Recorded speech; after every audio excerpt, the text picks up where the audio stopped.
here in the United States. This is my special edition. I'm just laughing because it just seems like, I don't know, the last 24 hours have just seemed like crazy. Time's speeding up or something. All of a sudden it's 1 o'clock. And I promised everyone I would do a channeling session. Just kind of came to me like, that would be kind of cool to channel energies from past American historical figures. So I just had to, sorry I'm a little late, I had to grab my glasses so I can read your comments. It's kind of bright in here. So I hope you got to catch the reading of the Declaration of Independence this morning. I'd forgotten that goes on every year. Because with COVID, a lot of the stuff didn't happen. So then I kind of forgot that they did that. That was in the town square in Rockport, Massachusetts. And where I live. And my office is in Gloucester, the next town. So tell me what you're doing today. Hola. Happy 4th. Let's celebrate continued independence, which we are continuing to fight for. Did you like that? I made a special trip. I walked down. It's funny if you're not familiar with the Boston accent. There was some real Boston accents at the reading of the Declaration. We had fun. So I hope you're staying cool. It's not terrible here in Massachusetts. It's not terribly humid, which is nice. It's a beautiful day. Yesterday was a gorgeous, gorgeous day. We've had a little bout of really nice weather, so we're grateful for that. And I hope you're having cookouts and enjoying the day. And I know some of you are probably just staying indoors with the AC. Maybe go out later. The fireworks that were happening in Gloucester, Mass. were last night. My glasses are falling apart. Let's see. So if you like, you can type in big letters. You can type in big letters, and I know there's a lot of tension in the country right now. I really am feeling that. So let's just take some deep breaths and compose ourselves. And I suppose, like, I haven't read the news, and somebody just put up that there was some kind of violence in Illinois. So let's take one moment and let's take 5 seconds to just focus on the people that are having a hard time today. Okay, ready?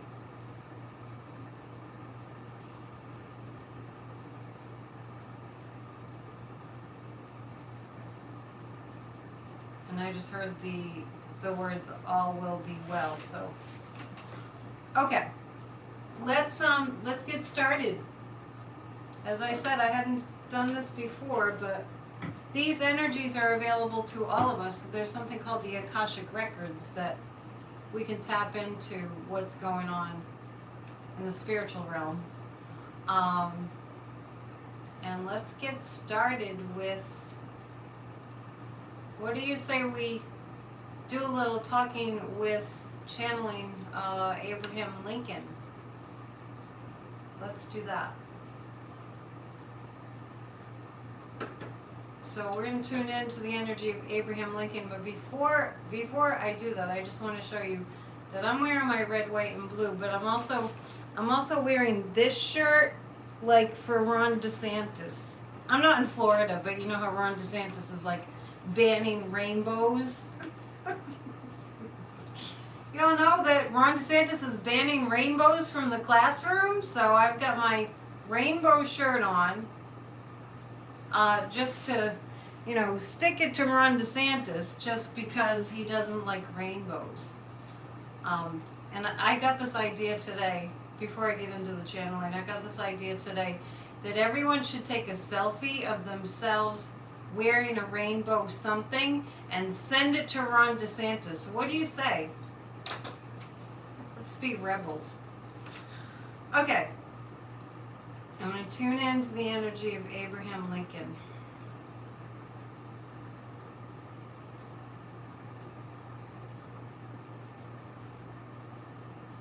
So when I tune into the energy of Abraham Lincoln, I'm getting this feeling of that during that time that he was president, he's telling me he didn't sleep.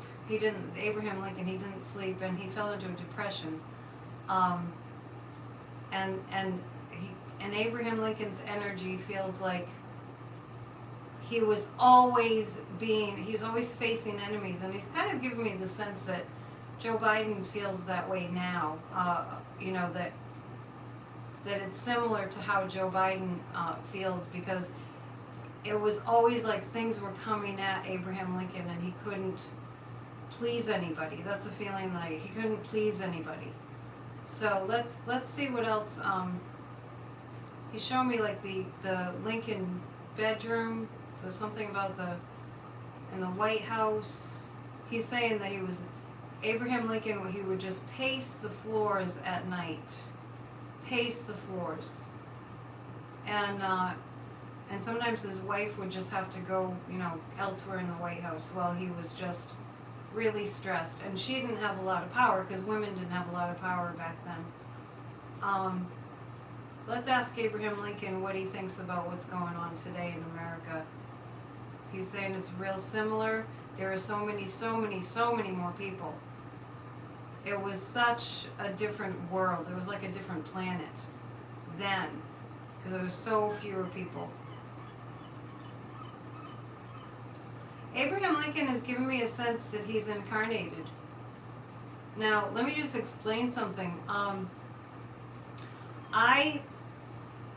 This is confusing to me, because I haven't been a psychic working for so many years.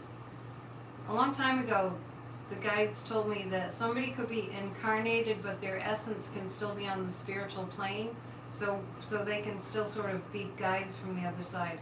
So Abraham Lincoln's given me the sense that his energy has incarnated. Let me ask, is this somebody famous? I feel like it's like Lincoln has incarnated, and it feels like he's serving a role. He's saying the word legislature. He's incarnated as somebody who's working in this, like, a state legislature level. I'm just going to throw out some things. I feel Cory Booker's energy is coming to mind. That's interesting. Let's get the pendulum. So Abraham Lincoln, he's saying he's incarnated, and okay, so this is not, obviously, this is not provable stuff, right? I'm getting this energy of like a Cory Booker type person. That's the incarnation of Abe Lincoln. Not somebody high up, but just, Okay, so that's interesting. Now, let's ask Abraham Lincoln if he has any words of encouragement or wisdom for us during these. He's saying, don't let up, don't let up, don't let up. The minute you let up, they can get in. The minute you let up, they can get in. Don't let up. That's Abe Lincoln. He never let up, because he believed in God, and he believed in the rights of humans to be free. And Abe Lincoln is telling me that he saw a lot, like slavery was everywhere. It was everywhere, and that was part of his depression, was he couldn't fathom human beings treating other human beings like that. And so he was a really faithful man, a very religious man, and he really did have a deep love of God and country. Obviously, he had love of country, and he. Okay, let's ask about when he was assassinated. He knew it was coming. I get the sense that Abe Lincoln knew. He had gotten the word that they were after him. He had gotten the word, so when he passed, it was real sudden. When he crossed over, it wasn't like a shock to him, even though, he was assassinated and it happened, in a shocking manner. He was well aware of the threats against his life. So anyway, Abe Lincoln's message feels to me to be like, don't let up, don't let up, don't let up. That's how the Confederacy didn't win, was that the Union wouldn't let up, wouldn't let up, wouldn't let up. And he was a huge believer that that men, you know, and women, maybe not at that time, but men, you know, and women were not supposed to not have human rights. So that's interesting. But that's Abe Lincoln's message: is don't let up, don't let up, don't. When you believe in something, go at it with a fervor. Don't ever let up. So, thank you, Abe Lincoln. He was just showing me the Lincoln. I guess it's called the Lincoln bedroom, and you know, he was just pacing the floors, pacing the floors. Let's see. So interesting. As I said, I haven't done this kind of channeling before, so this is all new to me. It was just kind of a message that I got to go ahead and tune in. He was one of the... Yeah, really, you know, when I tune into Abe Lincoln's energy, it feels like, wow, you don't meet many people that stand on principle like that. Like, just not wavering. Just unwavering belief in human rights. As you know, it's hard to see your comments, but hopefully I can read them afterwards. And my glasses are breaking. You know, the stupid things, they fall apart. Yeah, we'll get to Alexander Hamilton. Oh, thanks, Lisa Sharp. I see that I don't know, I made you a moderator once and you're still a moderator, so if you want to hand that off, don't feel obligated. Okay, going into famous people in American history. Let's go to Alexander Hamilton. You all can get messages too. Alexander Hamilton.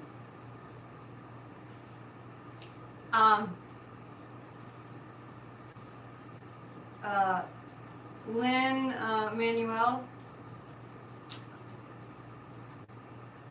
I think I feel like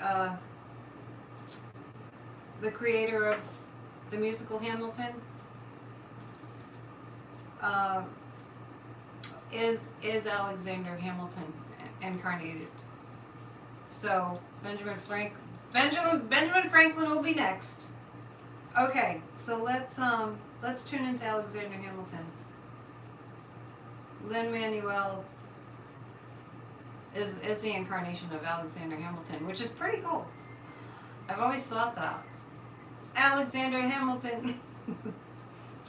I get a little giggle. Alexander Hamilton, I get a little giggle. Like a aw shucks, aw gee, you know, Alexander Hamilton's like, wow, they made such a big to-do out of me, but it felt good because his life was cut short. You know, he was murdered by Burr. Alexander Hamilton's given me the sense that he wasn't finished writing. He wasn't finished writing. That was the hardest thing when his life was suddenly taken. He wasn't finished writing. There was something important that he really needed to keep writing. Well, give me an idea. He's saying something that has to do with the Treasury. He's saying of Alexander Hamilton, the Hamiltons, like, had to do with the Treasury. Had to do with the management of the United States Treasury. That's what he's saying. He didn't finish writing about that. Okay, so Alexander Hamilton's energy. What's going on now in this country? He's showing me fireworks, which is the 4th of July. He's showing me fireworks in this country.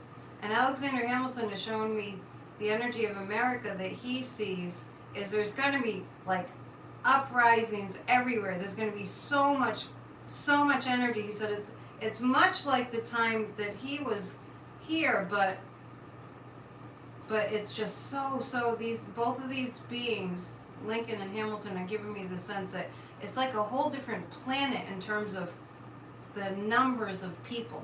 So I'm getting a really strong sense from Alexander Hamilton that he's kind of foreseeing this time of, now it's great unrest in this country, but it's not negative. It's not, of course it's always, you know, there's some negative, but he's saying it's necessary.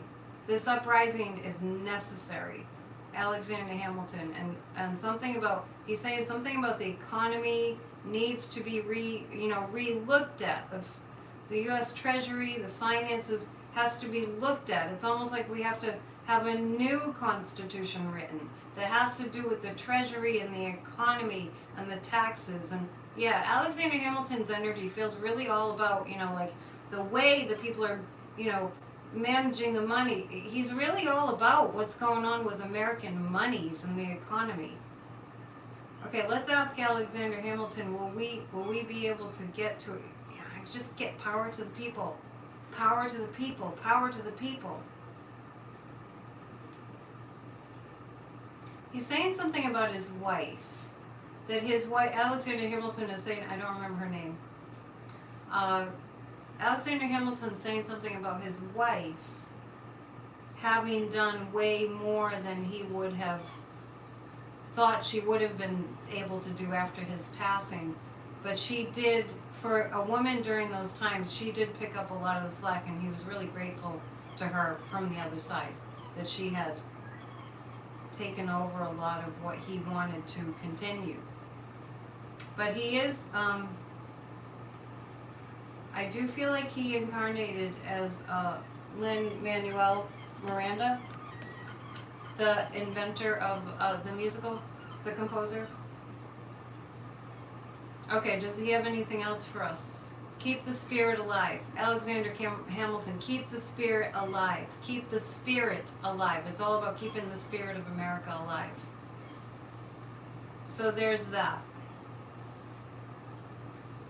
Let's see. What do we have?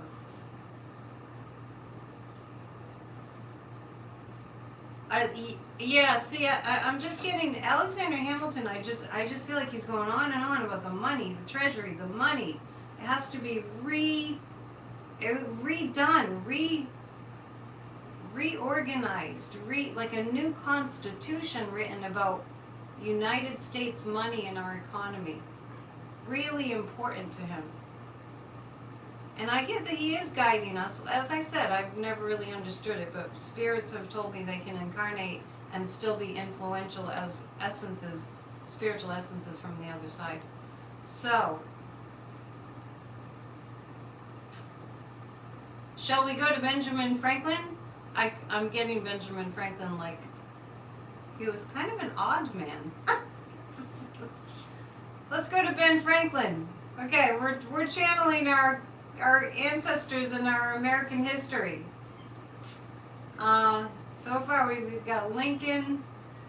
Spending just like a few minutes on each one. Alexander Hamilton, because I want to get the gist of the big messages. Now Ben Franklin. Let's tune into Ben Franklin.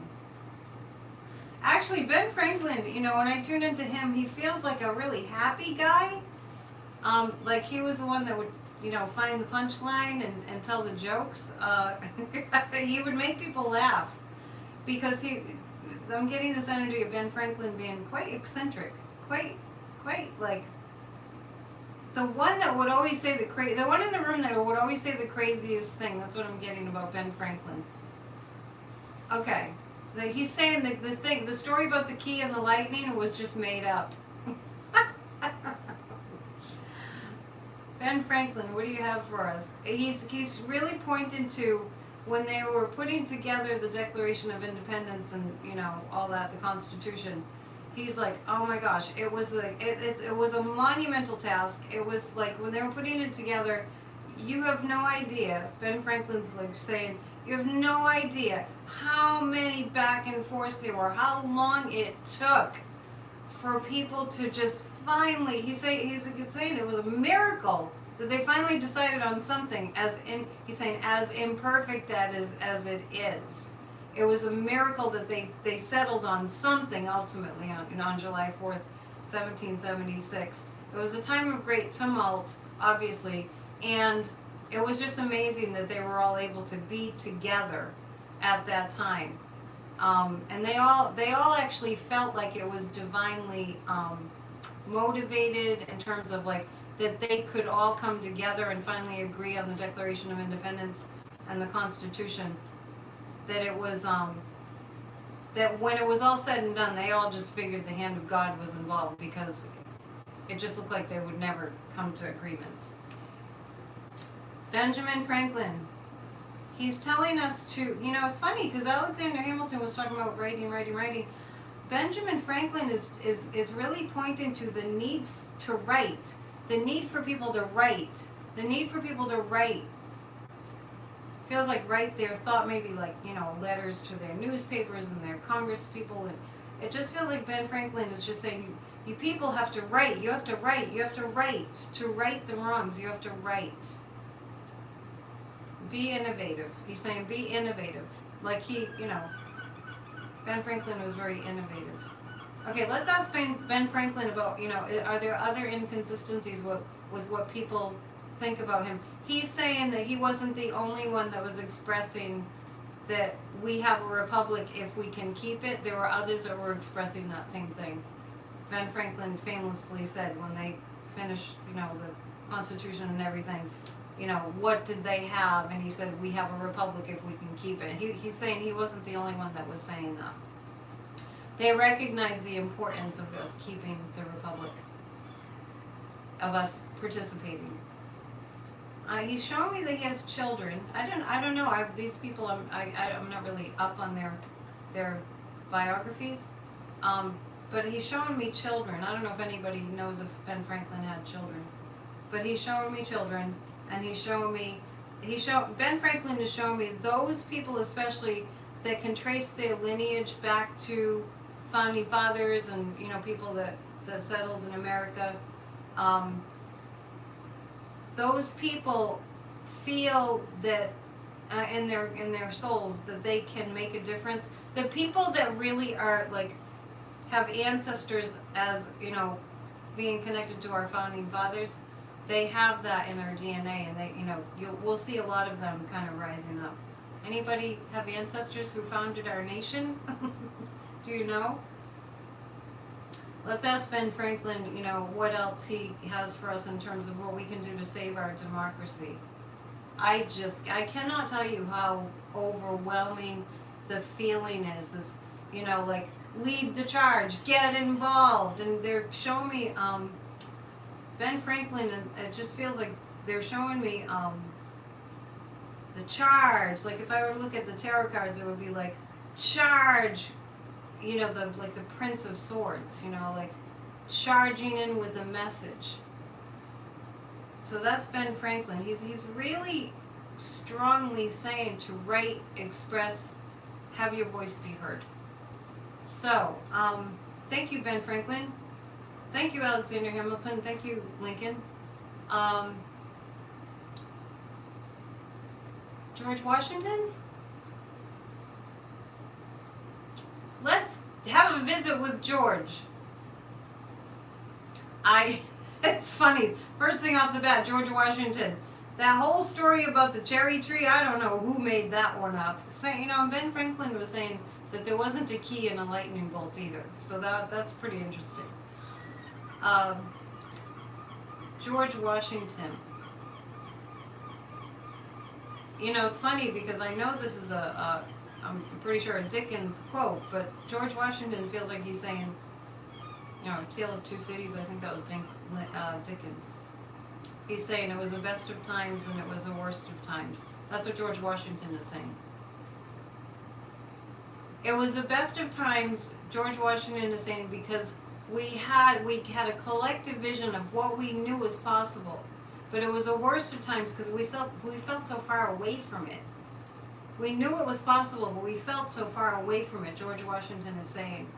And it was the commitment of a few dedicated men that are, that we can attribute, our nation being a democracy that it became, to these men who just, he's pointing to the importance of holding on to your dream no matter how elusive it is, because that's what they were able to do. Washington, I have this feeling about George Washington that he had a lot of ailments and hardy, just could be sick and just keep plowing through. He's telling me he died of pneumonia. George Washington is telling me he died of pneumonia. Not sure if that's if that could be documented. Okay, George Washington. He's saying there's been a leader since he was president that was most like him. Like we could say, oh, that. He's actually pointing to Ronald Reagan as a leader that was more like Washington. Interesting. And when it came time for him to, pass the torch, George Washington, there was no way he was going to hang on to the presidency after 4 years. There was no way. No way. Plus, he felt like he couldn't have done that, and he was physically, kind of exhausted anyway. And actually, he's pointing to Joe Biden feels that way sometimes. Like, it's such a big, difficult job. Okay, George Washington, anything for us now? He's saying stop fighting. George Washington is saying stop fighting. Stop fighting. Well, how do we do that, Mr. Washington? Work together, almost like a commune. Work together in your villages. George Washington's giving me the sense. Work together in your villages. Because I'm asking him, how do we stop fighting? Work together in your villages. As we get it on a smaller scale, we'll get it on a grander scale. All right. And actually, when all was said and done, George Washington was very pleased and very proud that our founding fathers came up with the Constitution and the Declaration of Independence. He was very like, we did it. It was just like, we did it. It's amazing. Felt really good. Like it was a time of great celebration. He showed me them in the taverns, like clanking their beer mugs. It's funny. So there's George Washington, but there was no such thing as a cherry tree story. He thinks I was silly. Let's take a look. Let's see. We have some descendants of founding fathers. Well, according to the channeling, the people that can directly trace their lineage to, people that founded this nation they have in their DNA the ability to really, we all have it, but especially them. We're going to see some of them rising up. Okay, let's go to let's move up a bit.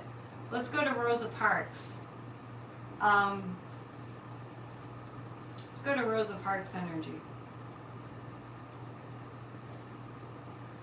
Okay, so tuning into Rosa Parks, I'm getting this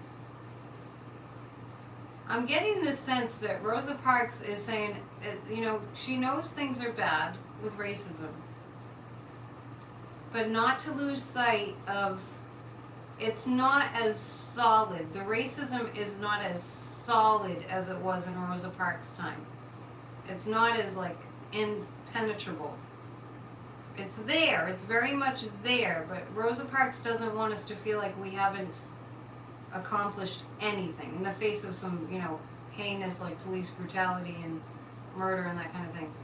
She's saying it's easy to lose sight of what progress we've made, but Rosa Parks is just giving me the sense of it was heinous, and it's not as bad as much as we see it as pretty bad. The racism. Okay, Rosa Parks. Interestingly enough, I'm getting the sense about Rosa Parks that she doesn't know why she refused to go to the back of the bus. It's almost like she was kind of guided to do that. And she knew it's almost like, suicide. You know what I mean? Like, Rosa Parks is giving me this sense that when it was almost like she didn't even know why she was doing it. Why she wouldn't go to the back of the bus. It just felt like her angels were making her do that. Not go to the back of the bus. She actually felt like somebody would have killed her. Rosa Parks, when she didn't lose her life, it was nothing short of a miracle. That's the sense. Rosa Parks is showing me that because of what she did, after that people were marching in the streets for civil rights. She's shown me John Lewis too. So John Lewis I feel like John Lewis is knocking on the door wanting to get in. So we'll talk to John Lewis next. She's showing me the swimming pools. The black community couldn't swim in the local swimming pools. People were vicious. She's using the word people were vicious. And it was insult to injury. It was awful. But she's proud of what she did. And Rosa Parks has shown me a female, maybe her mother, who was really advocating, for what she did.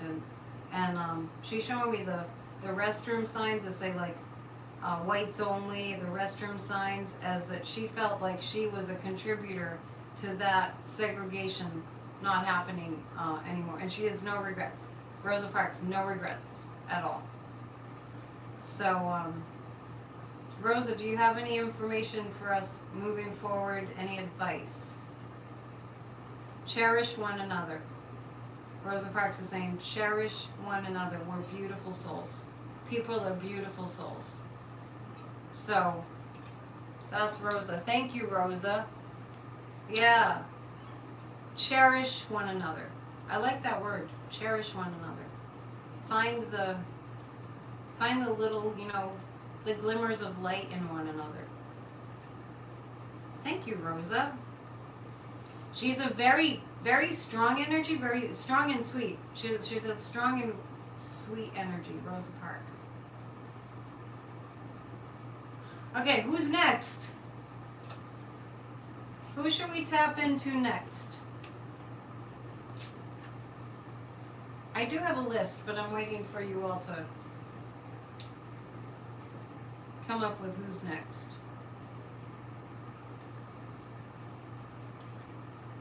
Anybody? Okay, I'll just go with somebody else on the list.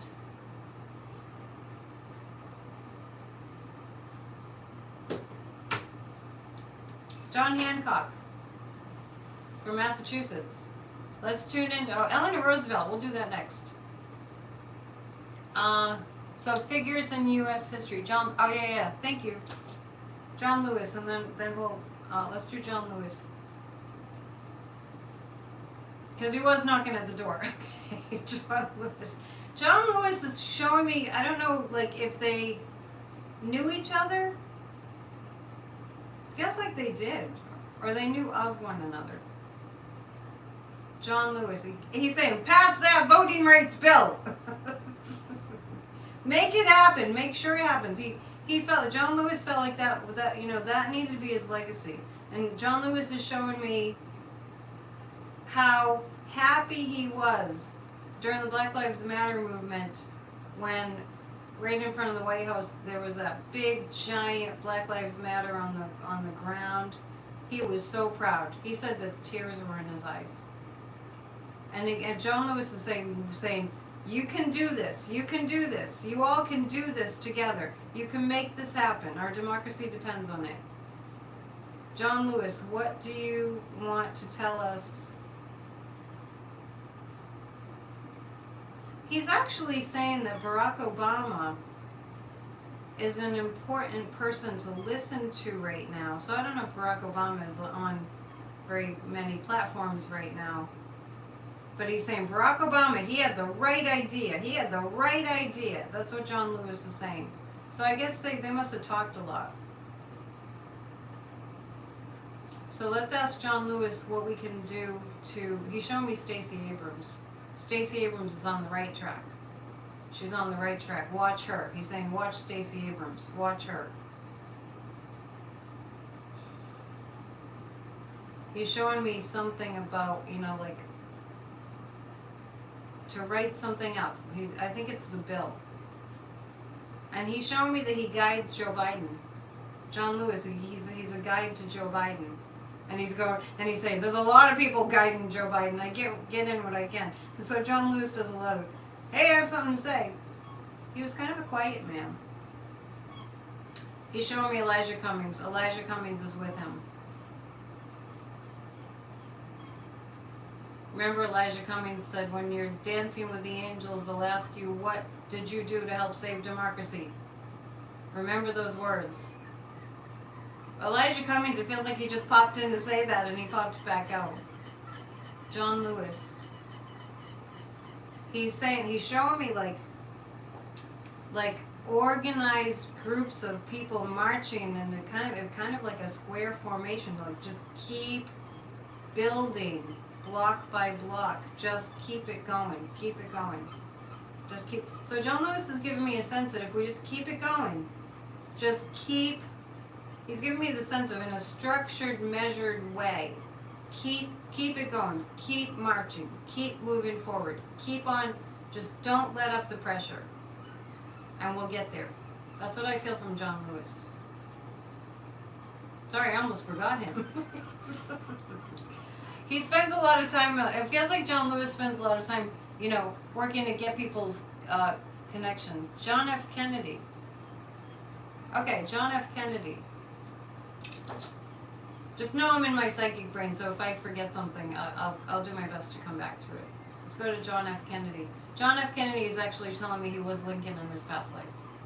And the life before, and there's a lot of, it's interesting, there's a lot about that written about the similarities in their lives, but John F. Kennedy's giving me a strong message.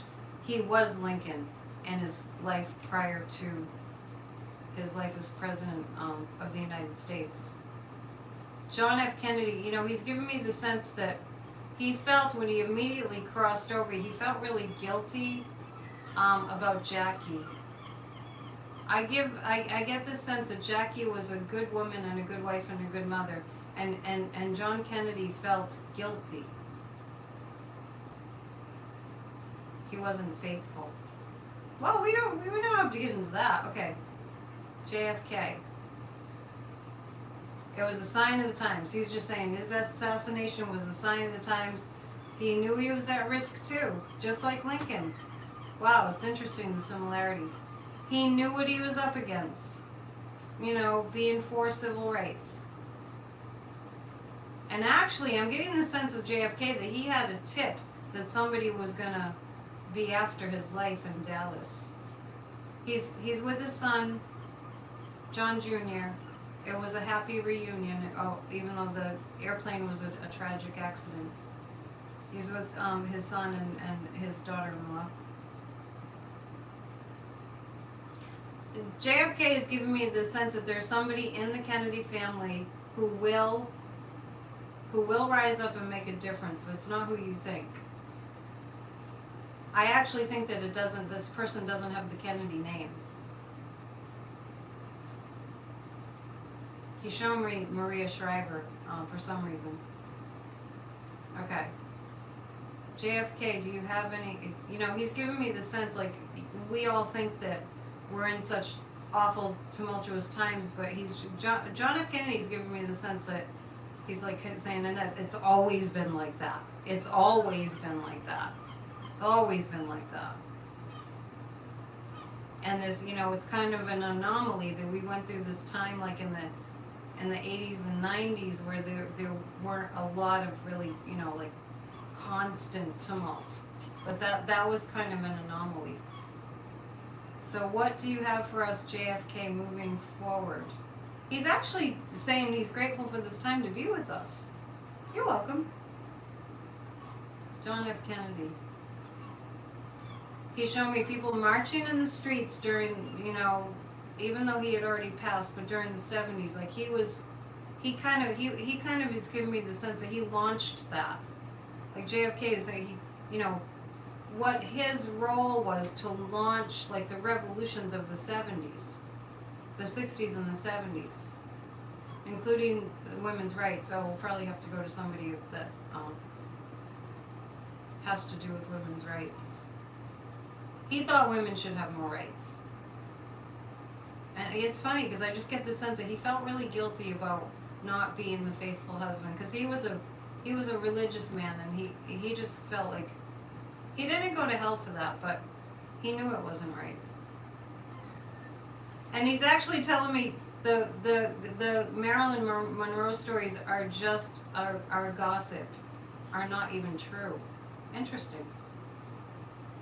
But he's given me the sense that she flirted with him, but it was because she was coerced into flirting with him. Oh, wow, interesting. Because Republicans were trying to.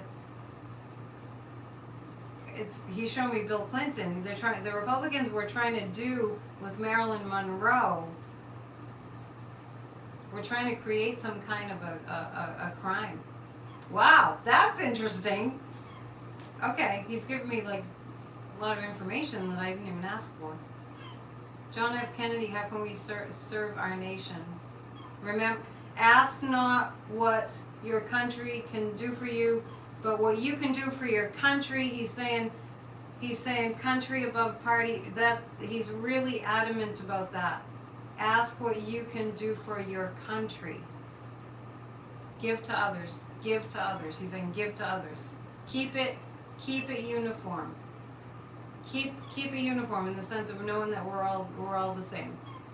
We're all from the same cloth. And he's smiling and he's like that. Yeah, nice. Thank you, John. John F. Kennedy. Really briefly, I'm going to go to Ted Kennedy because here I am in Massachusetts. Ted Kennedy. I'm getting the sense of Ted Kennedy on the other side really kind of going on about how many physical ailments he had. A lot of it was because of his drinking. And he always wished that he could get a handle on his drinking. That's what he's talking about. And he was just a bad alcoholic. He said Ted Kennedy, I did the best possible job I could do under the circumstances, and he's very proud of the years that he served as a senator. And when Ted Kennedy passed, he felt like all the pomp and circumstance was just too much, because he was kind of a humble guy. That's what I get about Ted. And actually, Ted Kennedy is guiding people that are working on universal health care. And he's saying that we'll see that come to pass. Well, that's good news. We'll see universal health care come to pass. That's what Ted Kennedy says. Okay. Thanks, you guys. Okay. Did I promise to bring up someone else and forgot who it was? Probably. Let's go to FDR. FDR. Okay. Franklin Delano Roosevelt. It's funny, because FDR gives me the sense of, I'm just trying to rest. But he's telling me, he's laughing. It's like, he's telling me, I just wanted to rest. That's how it felt when he was president, FDR. Like, he showed me the Hoover Dam. Was he part of that? I think so. Might be Teddy. I'm not sure. I'm getting them mixed up. FDR is really going on about American beauty, the beauty of America, the natural beauty of America. Don't let them drill those oil wells. Don't let them rape the land. Yeah, FDR is really, really don't, progress, but don't rape the land. FDR is really adamant about that, and FDR is showing me state parks, and that he kind of guides what goes on in the state parks, but he's saying he can't do it all alone. We have to stand up for our national parks. We forget. That's what he's saying. We forget. So all the people that visit those state parks, which are really popular, have to also be advocates for saving our natural resources. So FDR feels like he was a strong environmentalist. There are better ways to do energy, FDR is saying. There are better ways to do energy. There are better ways to silence the people that are protesting the better ways. It's really important.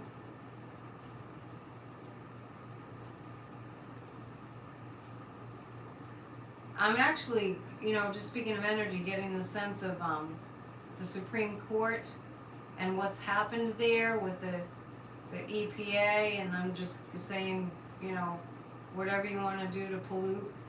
FDR feels like he's going to play a role in getting that stopped. And FDR is actually reminding me of Supreme Court and Ruth Bader Ginsburg, and he's saying go to her next. So we're going to go to Ruth Bader Ginsburg next. Let's see what you guys have to say. Okay. Sorry, I'm not checking the chat very much, but a lot of multitasking. Ruth Bader Ginsburg, we want to hear from Ruth. Let's see what she's got. She's smiling. She's so happy to be with her husband. I think his name might have been Marshall. When Ruth Bader Ginsburg passed, she was just hanging on and hanging on and hanging on and hanging on. Because felt like she didn't want to have invested all those decades of her life in fighting for democracy and upholding, good laws. She didn't want to just not see things through. So Ruth Bader Ginsburg has given me the sense that she could have died 15 years prior to when she did. And it wasn't easy to hang on, and she had to just muster up all the energy that she could to go to work at the Supreme Court. I see her with Anthony Scalia. She's just showing me they're just shaking their heads.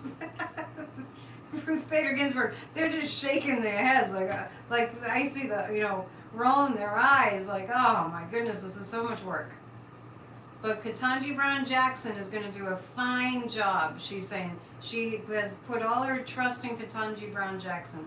Let's see if Ruth Bader Ginsburg can help us with the Supreme Court. Clarence Thomas was always a troublemaker, she said. Clarence Thomas was always a troublemaker. And she looked at people like Alito like, are you really in the 20th century? The 21st century?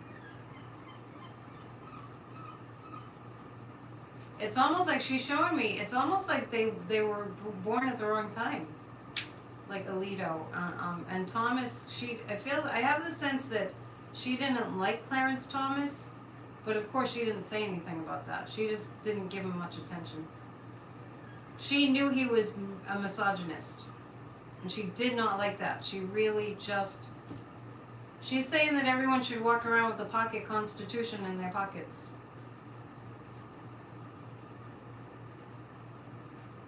And I feel like Ruth Bader Ginsburg was aware of me being at the Declaration of Independence reading this morning, and something like that, things like that are really good and really important. We should all read the Constitution. Ruth Bader Ginsburg, what about women's rights? Actually, Ruth Bader Ginsburg is saying after a tough time, they'll be reinstated. Women's rights will be reinstated. She's helping the women at the top in positions of leadership. Ruth Bader Ginsburg is showing me Gretchen Whitmer in Michigan as being a guide to her, which is interesting. She's showing me Kristi Noem. She's shaking her head. She's a bad person. She's an immoral person. Kristi Noem of South Dakota. Ruth Bader Ginsburg is giving me the sense she's an immoral person. Hang in there. She's saying, hang in there. Everybody hang in there. Hang on. Keep your chin up. Ruth Bader Ginsburg is telling us all to keep our chins up and march in the streets and don't stop marching, because it makes a difference, even though some people won't like it. She's going to help us get women's rights reinstated. I think that's all from Ruth. Thank you, Ruth. All right. Wow, it's been almost an hour. Let me have a sip of, not really iced coffee, and kind of take a look at what you all are saying there. It's very watered down iced coffee. Let's take a look at the chat a little bit and see what you guys have been saying while I've had my eyes closed. Harriet Tubman. Okay. Eleanor Roosevelt. It's funny. I see Eleanor Roosevelt, and I see that Eleanor Roosevelt would have been president if women could have, played that role at that time. Let's tune into Eleanor Roosevelt. She was an incredible woman. I like that Eleanor Roosevelt said, We must do the thing we think we cannot do. Jackie Kennedy, maybe, maybe, we'll see. I feel like Jackie Kennedy is kind of, not shy, but keeping a low profile. That's my sense. Okay. Eleanor Roosevelt. Women, this is Eleanor Roosevelt. If I had had the rights that you all have, you know, not talking about, you know, women's rights that have been taken away, but just in terms of being able to be in the spotlight. If Eleanor Roosevelt had what we have, like we can run for offices and all that, she would have done a lot more. Eleanor Roosevelt is pointing to the children. She's pointing to the children and education. Eleanor Roosevelt is very concerned about what's happening with the children and children's education. How this country is coming to a place where, you know, how the other side talks about the Democrats are indoctrinating children. That's because that's what they're doing. Eleanor Roosevelt is adamant about education. The children must be properly educated, not taught lies. She's working with the educators. She's working with the teachers to get teachers' rights back. That's what she's saying. It's teachers' rights and libraries, and you know, she's just really, Eleanor Roosevelt is all about education, helping people to be educated. And that's been a big part of the problem in our country. We haven't focused on education. And she's saying especially for women. Eleanor Roosevelt has given me the sense that it's a women's time to take control. And she's pointing to Liz Cheney as being an example of that. To just kind of smack the men around and just, you know, stop it. Let's see, Eleanor Roosevelt doesn't feel like she's incarnated. I'm not feeling that. She's saying she can do more work from the other side. And then she's actually saying this, and so it is. It's done. Thank you, Eleanor. Let's see. Who else?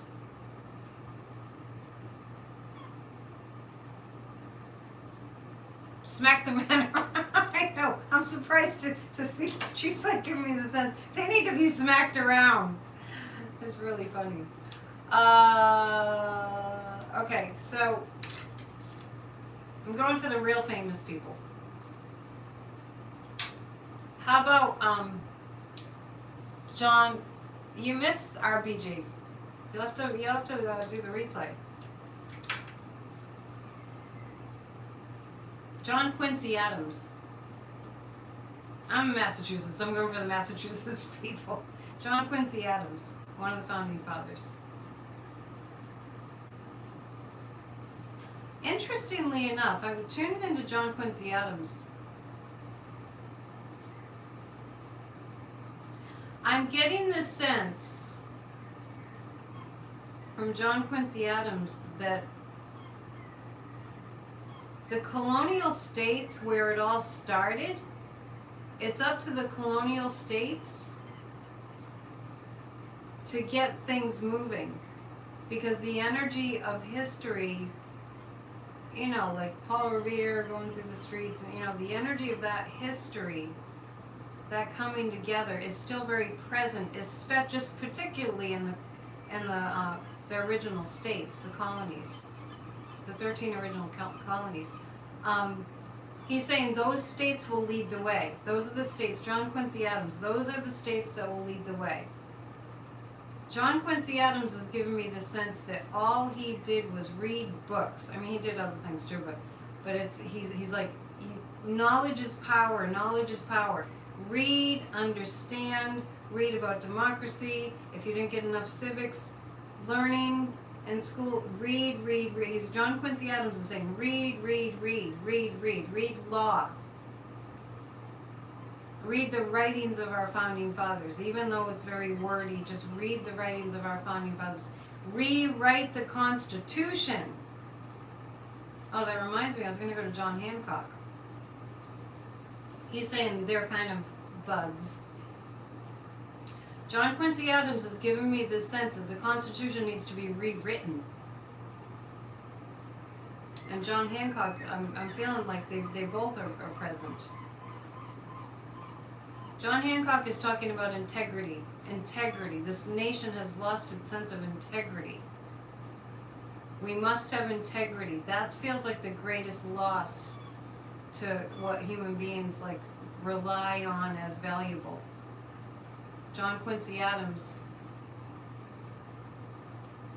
they're kind of saying we need to rewrite the Constitution and to read books and to enrich your mind. So he and Eleanor Roosevelt are talking about the importance of educating ourselves.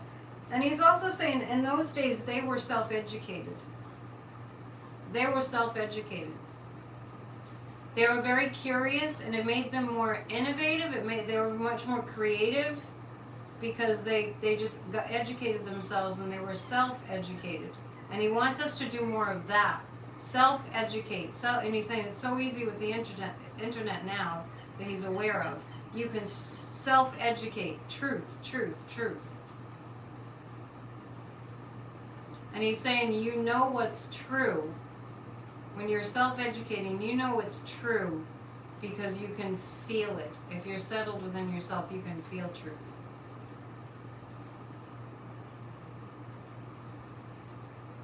And he's saying it is as it should be. Wow, that's interesting. Thank you, John Quincy Adams. Okay. I think I had a list of people to tap into. Let's go for a little while more. It's still early. It's 2 o'clock in Massachusetts. I think I have a list.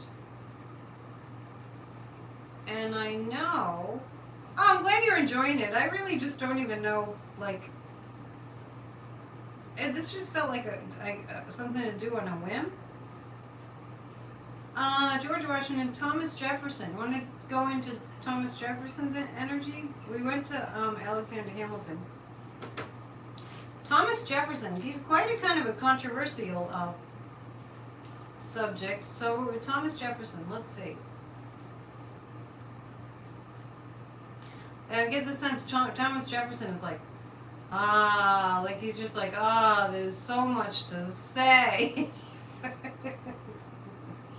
But he is bringing up the slave issue, that he did have slaves. He's kind of giving me the sense like, you don't understand in that. It was just the culture. It was just, we just kind of went along. It wasn't right, but we kind of went along. Like everybody was doing it. And then Thomas Jefferson is giving me a sense of, be careful of that. Because we just went along with slavery because it was what was done. He's saying, be careful of that. Be careful. Look out. Don't do that. It wasn't right. He's saying it wasn't right. Thomas Jefferson.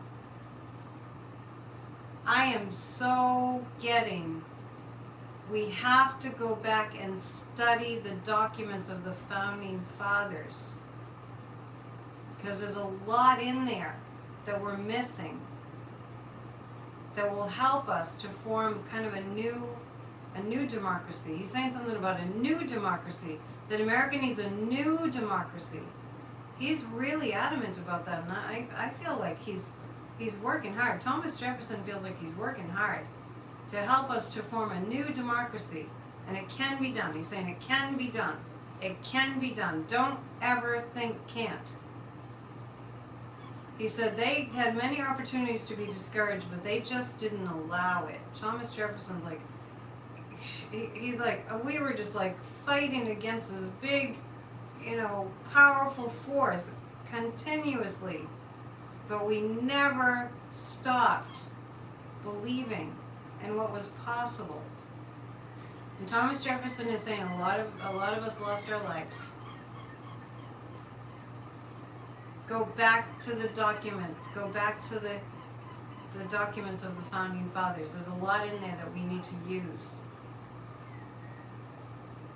He's pointing to the newer generations, as a lot of the new generations are incarnations, like 20-somethings, incarnations of people who ran this country in the past.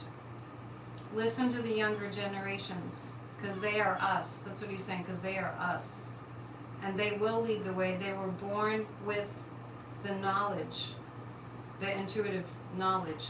of how to lead the way. These next generations, like 20 years old and 20 to 32-ish. We can do this. He's saying Thomas Jefferson is saying he puts his faith in our civilization and the American citizens. He knows we can do it, but he knows we can do it more than we believe that we can do it. So we got to keep that in check, because they're helping us. He's saying that they are helping us. Thomas Jefferson, the founding fathers, are helping us. And we won't go to war. Thomas Jefferson is saying we will not go to war. Stop talking about civil war. We will not be going to war. And he's showing me a lot of fires being put out in our, society. Okay, so thank you. That feels like Thomas Jefferson. I have about 20 more minutes. I think that would be a good amount of time to cover a good amount of people. James Madison, I have here also. I've gotten that Nancy Pelosi is the incarnation of James Madison. But like I said, yeah, I did Lincoln earlier. If you just came on. Like I said, people can, souls can incarnate, but still have an essence, energy on the other side that we can access. So let's see. Not Susan B. Anthony. But I was going to go to James Madison next. Let's do that. Since it's the 4th of July, I'm kind of focusing more on the founding fathers. John Quincy Adams. Yeah. Did Lincoln, John McCain. Oh, we could do John McCain. Going to James Madison. This is fun. I feel like I'm going back into history. Because I am. James Madison. James Madison has given me the sense that he was like the silent. He wasn't as outspoken. James Madison, he wasn't as loud as the others. Because Madison has given me the sense of like, when they got into a room, he's saying, especially when they were in the tavern, it got really loud. They were very boisterous. And James Madison has given me the sense that he was more of the quiet thinker type. Okay, James Madison has given me the sense of the Capitol on January 6th, of his energy, kind of seeing that. He's just saying it was just like the Civil War. It's interesting. James Madison is saying it was just like the Civil War, what happened then. Let's ask James Madison what we can do. Make it attractive. Make democracy attractive. Wow, okay. How do we do that? Make it sexy. You're just really saying that. Make make it like the thing to really be about. Which is an interesting message from him. Make democracy attractive. Make it attractive. He says, James Madison saying, you have so many ways to do this. To make democracy attractive. Make it sexy again. He's kind of laughing, like they didn't use those kind of words back then. Go to the top. James Madison is saying, take it to the top. Take it to the top, people. As much as you can. And he's pointing to the Supreme Court. Needs to be, James Madison is pointing to the Supreme Court like the whole thing needs to be taken down. Taken apart. Not violently. Just, it needs to be, we need to be adamant and keep kind of punching away at the Supreme Court. Because it's not, it would be better if it didn't exist at this point. James Madison has given me a sense that if we really put the pressure on the Supreme Court to get people impeached, that he will help. Can be done. Okay. James Madison has given me the sense that the American people will be hypnotized into thinking nothing can be done about the Supreme Court. Don't buy into it. Keep pounding away. And he's saying that's what he has for us. He's complete. Wow. Good messages. Good messages today. Okay. What have we? Yeah, we had a moment of silence for the Chicago. John McCain. Okay. John McCain. John McCain was happy to cross over. I'm getting the sense about John McCain, like he was happy to cross over. Everyone's happy when they cross over because it's a light and love. John McCain's just kind of saying, because I had enough of that. I had enough of that baloney. I don't know if that's a word that he used. And John McCain's giving me the sense, I had enough of that baloney. So when he crossed over, he felt like he was finished. He felt like he had a very full life. When John McCain passed, he was just done. He was ready. He's upset with his daughter. I get the sense that John McCain is saying about Megan McCain that she was as combative, when he was living. Combative is a word that he's given me. And John McCain is saying that he never taught her that way. He taught her to be respectful, and she's not respectful. I don't know why he's talking about Megan McCain. Well, because he wants us to know that it wasn't from him that she got that kind of behavior.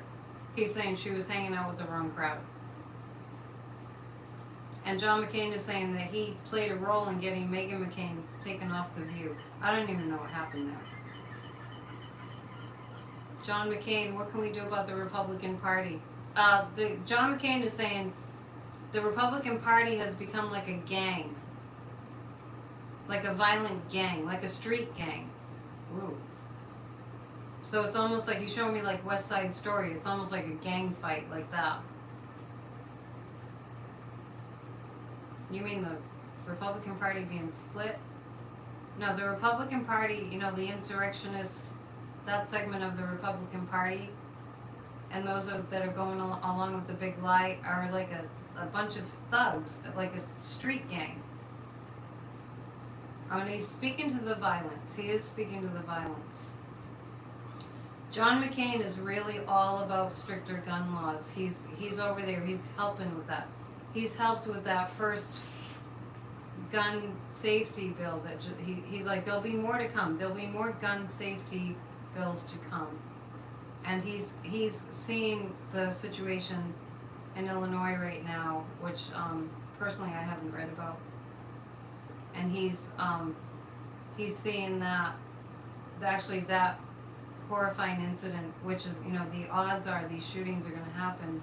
He's seeing that horrifying incident as a big game changer. That happening today, so horrible. As being a game changer, like a gun safety bill did pass, and there'll be another very soon. This month, he's saying. Enough is enough. John McCain is enough is enough. Enough is enough. That can be the slogan for stopping gun violence. His heart is with us. He's saying, John McCain saying his heart is with us. I'm popping in, I'm feeling Harriet Tubman wants to come through, so let's take a look at Harriet Tubman. Harriet Tubman is showing me another country. Harriet Tubman has shown me people like Schindler, who helped the Jews escape the Nazis. Harriet Tubman is saying that's similar to what she was doing.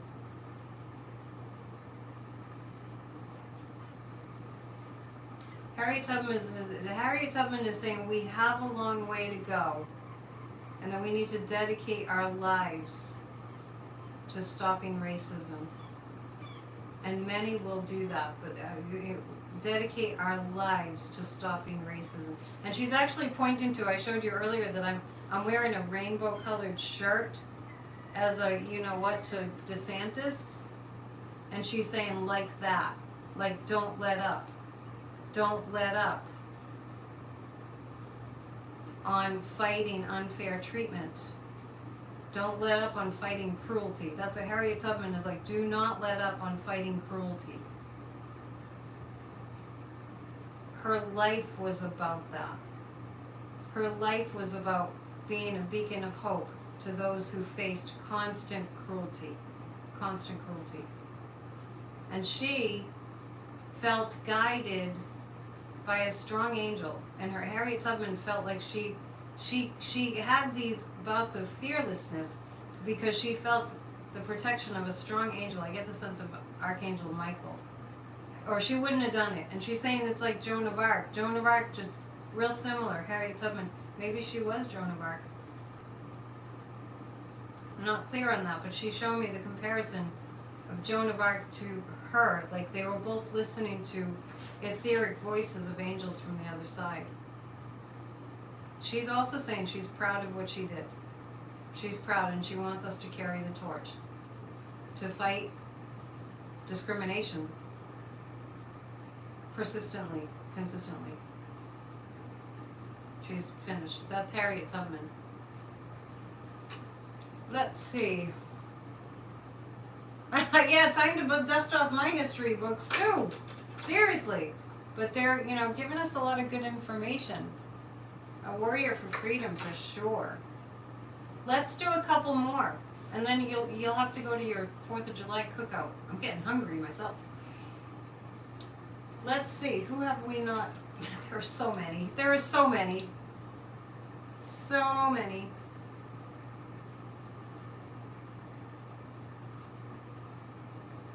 I know I will leave somebody out. I'll just be like, oh my God, I can't believe we didn't tune into that person, that famous person in history. So let me see where you've written. Nixon. Let's do this. Let's make the last 2 people that we tune into. We'll do 10 more minutes. Republicans. Like Richard Nixon and Ronald Reagan. And maybe we'll end on Ronald Reagan. And as I say those names, I get this sense about that they both are very, very aware of how screwed up democracy is. Okay, so let's first go to Richard Nixon. That's what's so funny, and the reason I'm laughing is I tapped into Richard Nixon. The first thing that I get, this is so strange. He wished he could have been a hippie. It's interesting. Well, what Richard Nixon is pointing to, the people that protested the Vietnam War, like vehemently. He's like, people that protested the Vietnam War had a fire in their eyes like he had never seen. Like the revolutionaries, from the Revolutionary War. Like the people that fought against the Vietnam War just had a fire in their eyes. That's what he keeps pointing to. Such conviction.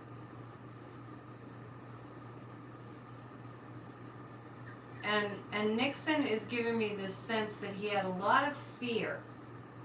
Not just, like after all the findings about Watergate, but the fear is what motivated him to the whole Watergate scandal. It was based in fear. Oh, and he's saying that's Trump.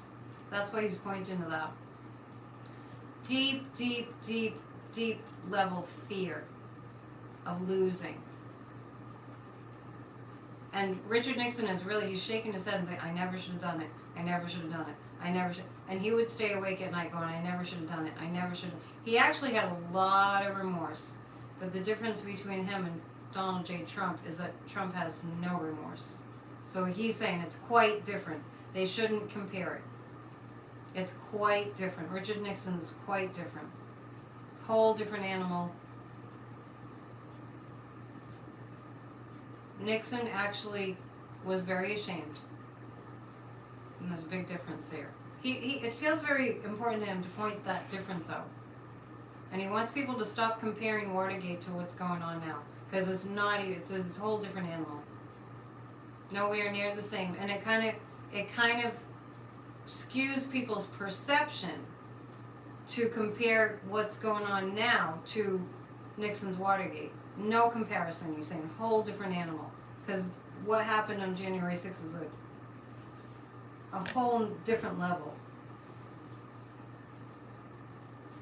So Richard Nixon is saying, remain vigilant, remain vigilant, remain vigilant. Don't be blinded. Remain vigilant. Don't be blinded. And he's at Richard Nixon is actually pointing to the January 6th hearings as being divinely, it's interesting, divinely inspired, divinely guided, divinely guided. The January 6th hearings are divinely guided, and he's saying when you watch the hearings, to project a lot of positive energy into the hearings. Those are brave Americans, he's saying, like the people on the January 6th committee. Those are brave Americans. Richard Nixon is saying we need more brave Americans. Well, it's interesting. Richard Nixon, he feels like he really wanted to speak because he hadn't been a good president. That's what he's saying. He's wanting to make up for what he put this country through. But he's saying Trump would never want that. He'd never want to make up for what he put this country through. So stop comparing this to Watergate.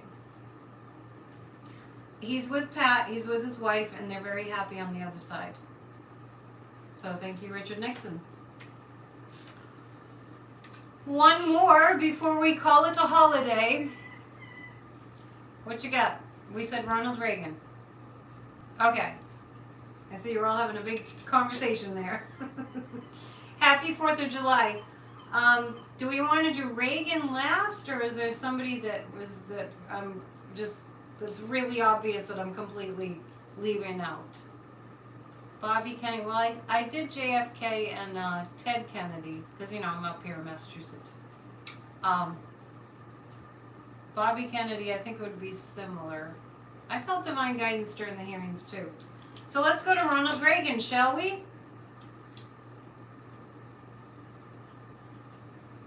We'll go to Ronald Reagan. Are you guys having fun today? Definitely check out the reading of the Declaration of Independence that I filmed this morning. It was John Hancock showed up with John Quincy Adams. They were kind of together. So check out if you haven't, the reading of the Declaration of Independence from the town square in Rockport, Mass. This morning is pretty funny. I know the guy that was reading the Constitution. He's a big runner. President of a bank. All right, let's go to Ronald Reagan. Did Washington. You guys, there's a lot of people asking for people I did channel, so you'll have to go back after a post. So, did you enjoy church yesterday? Yeah, thank you. Check out Church of Spirituality from yesterday. A lot of good stuff. It's free. Check it out. Okay, so we're going to, I did Hamilton. I've covered a lot of ground here. Okay, Ronald Reagan. Ronald Reagan is happy to be here. I can just see him. Happy to be here. He's a very polite man. He's a very sophisticated man in terms of... Ronald Reagan has good manners. Ronald Reagan is like... He has really good manners, and he's saying, boy, you just don't see that in politics anymore. I almost feel like I'm talking like him. You just don't see that in politics anymore, that good manners. Boy, he's a strong presence. Ronald Reagan is showing me that John Wayne was his, sort of like who he fashioned himself after. It's funny. Ronald Reagan, interestingly enough, is pointing to the arms race and that, he shouldn't have built up the nuclear arms the way that he did. Ronald Reagan has given me the sense that it was too much. He didn't need to have all that weapon, because nuclear weapons you don't need that many to destroy the planet. So he feels like that was a mistake to dump all that money into nuclear arms. He's pointing to Russia and he's shaking his head like, they, like Putin, just, Ronald Reagan is viewing what, Putin as like, there haven't been very many like him, is what Ronald Reagan was saying about Putin. There have been a few, but not many like as evil. As evil as him. It is the evil empire.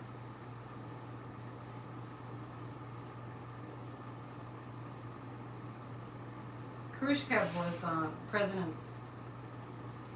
of the USSR at that time. Putin's worse. He's saying Putin is worse. He's pointing to Russia for some reason. Ronald Reagan is pointing to Russia like, keep an eye on Putin. Ronald Reagan is actually saying that we need to pray for Vladimir Putin to be taken down. We're not praying enough for Putin to be taken down. But if we do, it will make a difference. We'll have to do that. So Ronald Reagan, what do you have to say about the Republican Party? It's not the Republican Party. He's saying he's really being strong about this. Ronald Reagan I'm asking about the Republican Party, and Ronald Reagan is literally saying it's not the Republican Party, it's something else. Like he's holding up a billboard. It's not the Republican Party, it's something else. Whoa. He's a strong guide. Ronald Reagan is strongly guiding this country. He's mad that Trump took Make America Great Again. He's mad. He didn't like that. Because it meant the opposite. I have the sense that Ronald Reagan he's really working to take Trump off the pedestal that he's been on. And he's shown me Fani Willis in Georgia. Ronald Reagan is a strong guide to the United States of America. He's saying he's making up for lost time. At the end when Reagan got Alzheimer's, that was really hard for him. He's saying that he's actually helping to guide the researchers to find a cure for Alzheimer's, because as it was starting to happen to him, it was the most horrible, horrible thing. Because he loved to speak and he loved to articulate and use his words well, and he enjoyed speaking so much. So he's working with the researchers that are helping to find a cure for Alzheimer's, and he's actually saying for people to donate to research organizations that are finding a cure for Alzheimer's. I do see that there's some progress there. So Ronald Reagan, how can we save our democracy?